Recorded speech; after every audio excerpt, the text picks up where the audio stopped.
आज हम linear algebra chapter 1 exercise 1.1 start करेंगे। इसके हमारे पास क्वेश्चन हैं 1 to 14। तो हम क्वेश्चन 1 से अगर स्टार्ट करते हैं तो उसमें हमें दिया हुआ है कि check if the equation is linear और नॉट। क्या हमारे पास ये जो इक्वेशंस नीचे दी हुई हैं क्या ये लीनियर है या नहीं है।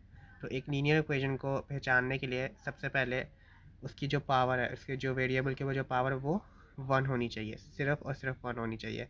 और एक और कंडीशन होती है कि जो उसका ग्राफ है वो हमेशा एक स्ट्रेट लाइन ग्राफ होता है, इस तरह करके, कोई कर्व नहीं, बिल्कुल स्ट्रेट लाइन ग्राफ। तो हम अभी इक्वेशन देखते हैं। हमारे पास इक्वेशन है x1 + 5x2 - √2x3 = 1। अब यहाँ पे देख सकते हैं कि यहाँ पे भी 1 वैल्यू है इसकी पावर की, यहाँ पे भी 1 है, और क्योंकि कि अंडर रूट के बाहर है तो इसकी वैल्यू भी 1 है। तो ये हमारे पास एक लीनियर इक्वेशन होगी।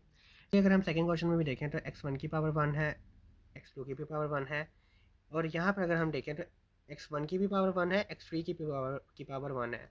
बट क्योंकि इनकी बेसिस सेम है तो ये पावर्स ऐड हो जाती हैं, तो ये 1 + 1 2 हो जाएगा। इस वजह से ये लीनियर इक्वेशन नहीं होगी।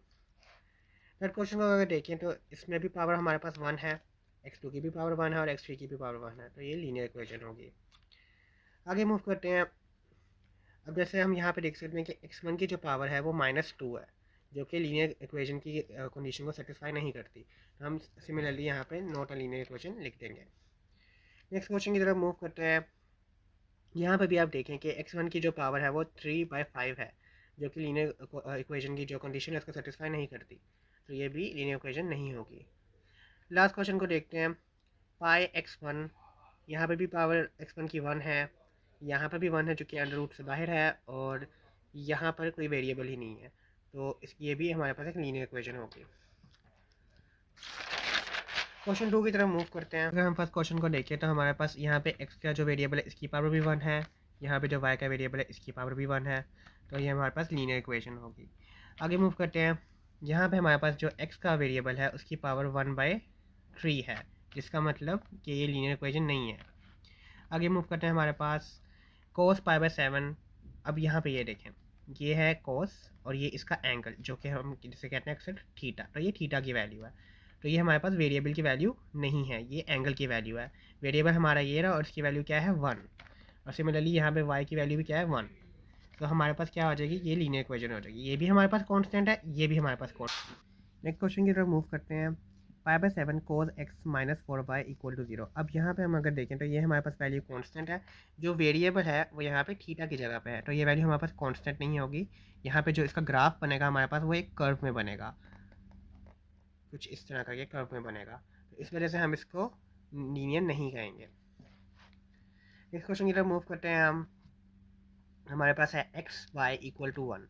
अब नॉर्मली ये देखने में लगता है ये लीनियर है, लेकिन नहीं, क्योंकि x की पावर भी 1 है, y की पावर भी 1 है।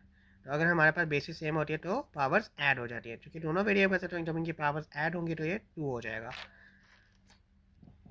आगे हम चलते हैं। y + 7 = x। अगर हम इसको रीअरेंज करके लिखें, अगर हम y को यहाँ ले आते हैं और 7 को उधर भेज देते हैं, तो हमारे पास कुछ इस तरह की इक्वेशन बनेगी और इन दोनों की पावर्स 1 ही होंगी, तो ये लीनियर इक्वेशन है।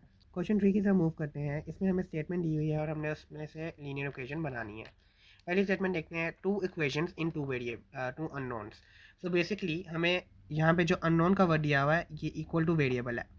इसका मतलब है कि हमारे पास 2 वेरिएबल होने चाहिए 2 इक्वेशंस के अंदर। तो A11 रिप्रेजेंट करता है first row first column x1 पहला वेरिएबल जो कि हम जिसको अननोन भी कह रहे हैं, plus A12 first row second column x2 क्या आ जाएगा हमारे पास second unknown, equal to B1 A21 x1 second row first column पहला अननोन सेकेंड इक्वेशन का, और A22 second row second column x2 second unknown second equation का। Next हम लाइन की तरफ मूव करते हैं। 3 इक्वेशन इन 3 अननोन्स। अब यहाँ पे 3 अननोन्स है तो यहाँ पे क्या आ जाएगा 3 वेरिएबल्स। तो हम 3 इक्वेशंस बनाएंगे और उसमें 3 वेरिएबल्स ऐड कर देंगे। A11 x1 A12 x2 plus A13 x3 equal to B1। And similarly in 2 lines में भी ऐसे ही होगा। नेक्स्ट हम बढ़ते हैं 2 इक्वेशंस इन 4 अननोन्स। तो 4 अननोन्स मीन 4 वेरिएबल्स होने चाहिए इसके अंदर, और यहाँ पे 2 इक्वेशंस के ना 4 वेरिएबल्स।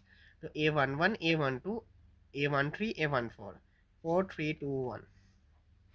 सिमिलरली सेकेंड लाइन में भी सेकेंड जो इक्वेशन है हमारे पास उसमें भी एग्जैक्टली यही लिखा हुआ है। मूव करते हैं हम आगे क्वेश्चन 4 की तरफ। इसके अंदर हमने ऑगमेंटेड मैट्रिक्स लिखना है। अब हमारे पास एक लीनियर सिस्टम दिया हुआ है और हमने इसमें से एक मैट्रिक्स बनाना है, ऑगमेंटेड मैट्रिक्स बनाना है। तो जब हम ऑगमेंटेड मैट्रिक्स बनाते हैं तो उसमें हम वेरिएबल्स को निकाल देते हैं।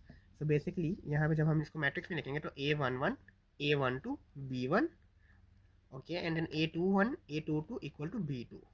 सिमिलरली नेक्स्ट क्वेश्चन में भी हम वेरिएबल्स को निकाल देंगे और इनके कॉन्स्टेंट्स को लिख लेंगे। तो A11 A12 A13 equal to B1 and similarly in two rows में भी ऐसे ही हुआ है। अब हम आगे मूव करते हैं अगले इसके पार्ट सी की तरफ। सेम काम, हम इनके वेरिएबल्स निकाल देंगे और A11 A12 A13 A14 B1 as it is आ जाएगा और सेकेंड इक्वेशन के लिए भी हम ऐसे ही करेंगे।